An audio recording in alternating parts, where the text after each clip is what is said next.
la vision oubliée et la lettre oubliée. Dans Jean 12, le verset 35, il nous est dit, Jésus leur dit, « La lumière est encore pour un peu de temps au milieu de vous. Marchez pendant que vous avez la lumière, afin que les ténèbres ne vous surprennent point. Celui qui marche dans les ténèbres ne sait où il va. » En 1890, environ une année avant le départ de Madame White pour l'Australie, elle eut une vision à Salamanca, à New York. Le lendemain, elle parla à son fils Willie en disant « J'aimerais te parler d'une vision que j'ai eue la nuit dernière. Je me voyais à Battle Creek et je fus transporté dans le bâtiment de la Revue en Herald et l'ange messager me dit « Suis-moi ». Puis Hélène cessa de parler. La vision lui échappa et elle ne put se souvenir de rien. Elle reprit son récit, mais une fois de plus, tout disparut dans son esprit. Par la suite, elle assista à d'autres réunions à Virginia en compagnie de son fils et de sa secrétaire, mademoiselle McIntyre. Comme elle avait le temps, elle écrivit dans son calepin ce qu'elle avait essayé de relater ce jour-là dans sa vision. Tôt au printemps suivant, elle fut à nouveau à Battle Creek pour assister à la session de la conférence générale. Un sabbat après-midi, alors qu'elle s'adressait à un large auditoire, elle essaya de nouveau de raconter la vision, mais une fois de plus, elle ne put s'en souvenir. Pendant le sermon, elle essaya par 2 fois de parler de la vision, mais elle lui échappa. Finalement, elle déclara « J'aurai des choses à dire à ce sujet plus tard ». Après la réunion, Frère Olson, président de la conférence générale, lui demanda si elle prendrait encore la parole à la réunion du matin. « Non, répondit-elle, je suis trop fatiguée et j'ai déjà rendu témoignage. Je ne pourrai pas venir. » Cette même nuit, quelques frères se réunirent dans un bureau de la Revue and Herald. Ils discutèrent au sujet de la revue de la liberté religieuse appelée The American Sentinel et dont le nom aujourd'hui est Liberty. Les responsables de cette revue voulaient que les législateurs et les juges lussent The American Sentinel, mais ce magazine faisait état de la souffrance et de la persécution qui surviendrait à la nation si ses habitants n'avaient plus le droit d'adorer Dieu comme ils l'entendaient. Ses frères étaient d'opinion que les législateurs et les juges seraient mécontents s'ils prenaient connaissance du contenu de la revue. Aussi, voulait-il enlever ces articles de la revue. La réunion se termina à 2h du matin, puis tous les frères rentrèrent chez eux.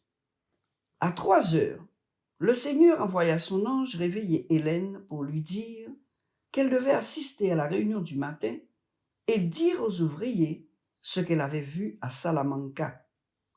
Elle s'habilla, se dirigea vers sa coiffeuse, ouvrit le tiroir, prit son calepin et se mit à lire. En scrutant ces pages, la scène de la vision lui revint clairement à la mémoire et elle ajouta d'autres choses à ceux qu'elle avait déjà notés. Lorsque le frère Olson aperçut Hélène à la réunion, il déclara « Sir White, nous sommes heureux de vous voir. Avez-vous un message pour nous ?»« Oui, en effet, dit-elle, et elle s'avança pour adresser la parole. Elle se mit à parler. Dans la vision, il me semblait que j'étais à Battle Creek. Je fus transporté dans le bureau de la Revue and Herald et l'ange du Seigneur me dit « Suis-moi ». C'est à ce stade du récit qu'elle s'était toujours arrêtée. Aussi, son fils se pencha-t-il en avant pour voir si elle allait continuer. 5 fois, il l'avait entendue essayer de raconter la vision, et à chaque fois, elle l'avait oubliée.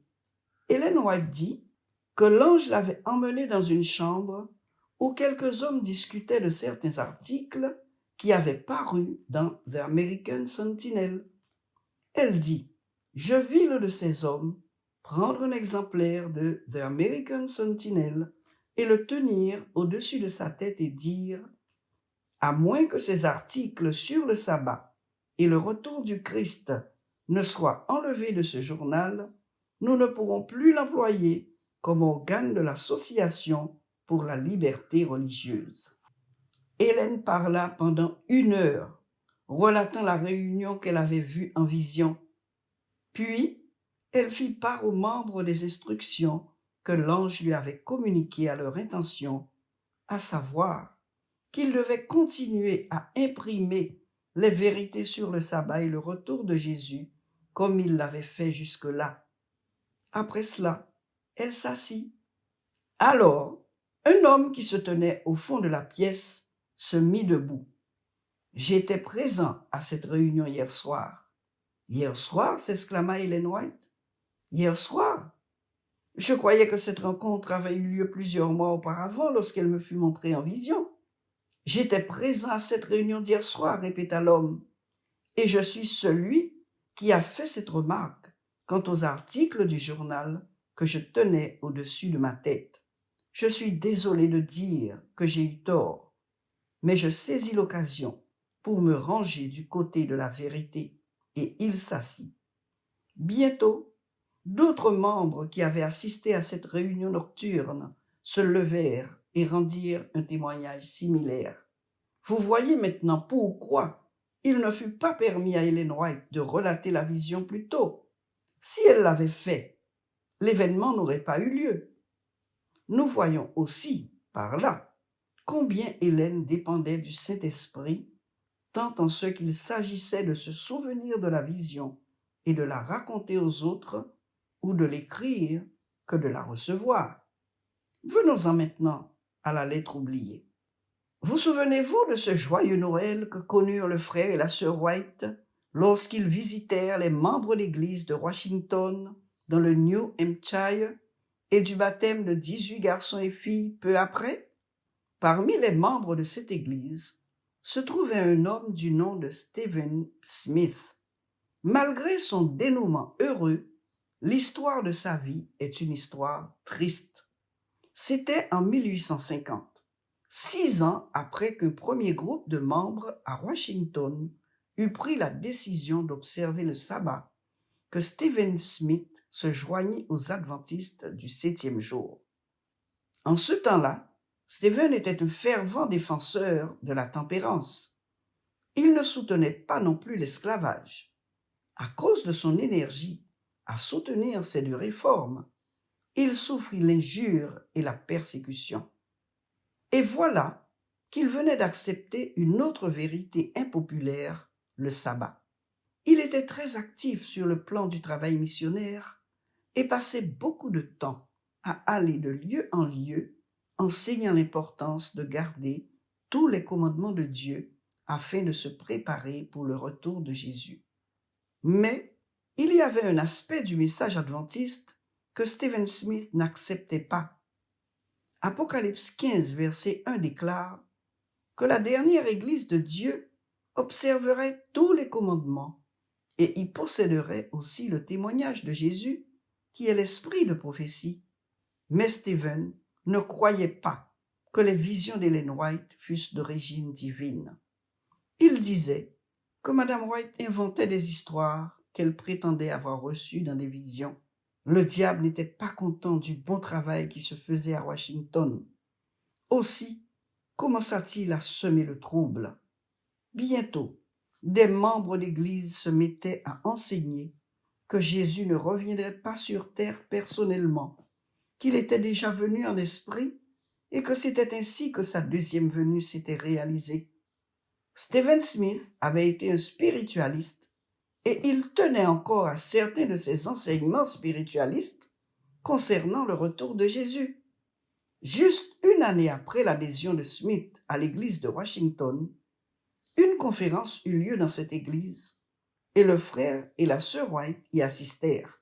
Madame White reçut là une vision spéciale dans laquelle elle vit certains faux enseignements que donnait Stephen Smith. 75 personnes furent présentes à cette réunion et tout le monde croyait que Dieu avait parlé à Madame White au cours de cette vision, à l'exception de Stephen Smith et de notre frère. Tous confessèrent qu'ils s'étaient trompés et acceptèrent le reproche qui leur était adressé. Mais Dieu aimait Stephen Smith et lui envoya plus tard un message spécial sous la forme de témoignage à travers Ellen White. Ainsi, un jour, il arriva à la poste et on lui remit une longue enveloppe. Au moment de l'ouvrir, il aperçut à l'arrière l'adresse de l'envoyeur, Ellen G. White, Battle Creek, Michigan. Madame White m'a écrit un témoignage dont je ne veux pas, se dit-il, et il en fut vexé. Il resta là un moment, tenant la lettre dans sa main et se demandant ce qu'il allait faire. En fin de compte, il décida de ne pas la lire. Il mit donc l'enveloppe fermée dans sa poche et rentra à la maison. Arrivé chez lui, il alla dans sa chambre et cacha la lettre au fond d'une malle. Stephen Smith venait à l'église pendant quelques sabbats et professait toujours de garder le sabbat. Mais à chaque fois qu'il allait à l'église, ce fut pour argumenter et discuter avec les membres d'église et dire des choses déplaisantes sur ses frères et surtout à propos d'Ellen White. Bientôt, il se rallia à des personnes qui se trouvaient toujours à redire sur les prédicateurs. Et le temps s'écoula. 5, 10, 20, 25, 27 ans, chers amis. Pendant tout ce temps, la lettre gisait au fond de la malle, fermée et oubliée. Durant tout ce temps, la famille de Stephen Smith priait pour lui, car il l'aimait et se rendait compte qu'il n'était pas heureux. Voilà qu'un jour, Stephen prit un numéro de la revue Un Hérald et se mit à le lire. L'article portait la signature d'Ellen White. Il se décida à le lire. Après avoir terminé, il se dit « C'est la vérité ». La semaine suivante, il y avait un autre article d'Ellen White dans la revue. Stephen le lut.